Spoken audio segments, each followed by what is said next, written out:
Pinalagaan ng kampo ni Vice President Sara Duterte ang mga pagdududa sa SALN at back transactions ng BICE na tinalakay sa Kamara kahapon. Git naman ni Duterte, lehitimo ang bawat sentimo sa kanyang pera at ari-arian. May report si Marisol Abduraman.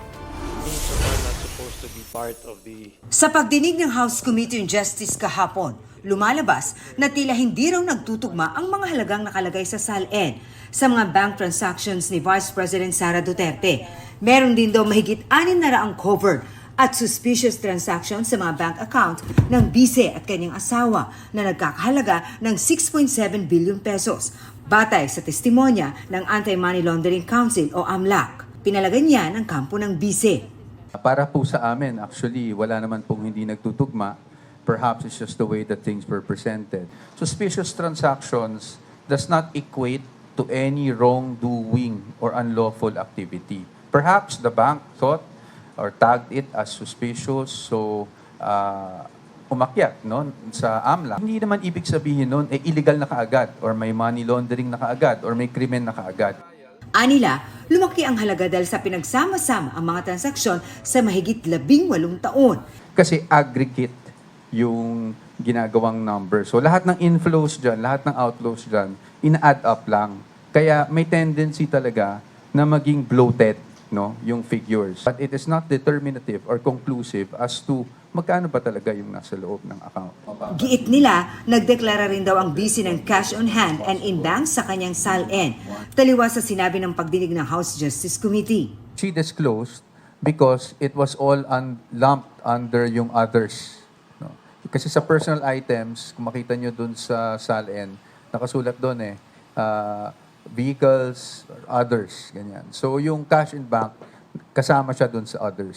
Sa isang pahayag, pinuna ni Duterte ang mga opisyal ng AMLAC dahil hindi nito nilinaw na walang findings na mga paglabag sa batas ang kanyang mga transaksyon at hindi totoo may bilyones sa kanyang mga bank account. Anya, idineklara niya sa kanyang SALN ang lahat ng kanyang ari-arian at pera. Bawat sentimo raw ay lehitimo at may kaukulang dokumento. Tinukoy rin ng BICE ang inilabas ng Notice of Disallowance ng COA sa confidential funds ng BICE. Tila itinaon daw ang paglalabas ng report at naaayon sa mga nararanasang political attack. Sa desisyon ng COA, pinababalik sa tanggapan ng BICE ang 73 million pesos na confidential funds. Hindi pa po final yan dahil may remedies pa po ang mga officials ng OVP. Again, motion for reconsideration within 30 days. And then, upon denial, kung ano man ang balanse ng 30-day period na yon, ay maaari pa kaming umakyat sa Supreme Court on Rule 64. At doon lang po sa desisyon ng Supreme Court magiging final itong disallowance na ito. Muling iginiit na defense team ni BICE ang kanilang naunang posisyon na sa tamang forum lang haharap at sasagot ang BICE at ang kanyang mga abogado. Pinalagan din ng BICE ang testimonya ni dating Senador Antonio Trillanes IV patungkol sa drug money na tinanggap umano ng pamilya Duterte. Halos isang dekada na raw gumagawa ng kwento si Trillanes hinggil sa di umano'y bilyones sa kanilang bank accounts. Wala raw bago sa kanyang mga kwento. Ang nabago lang daw, may ibang makinaryang nasa likod niya na tinukoy niyang si Pangulong Bongbong Marcos na dapat daw nagpapadrug test.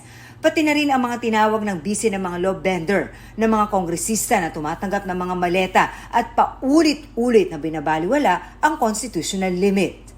Kung gaano raw katindi ang paninira sa kanya, ganoon din daw katindi ang katahimikan at takot ng administrasyon na managot sa bilyong-bilyong pisong ninakaw umanong nilagay sa maleta at inilabas sa bansa. Kinukuhanan pa namin ng reaksyon ang mga personalidad at mga tanggapang nabanggit ni Duterte.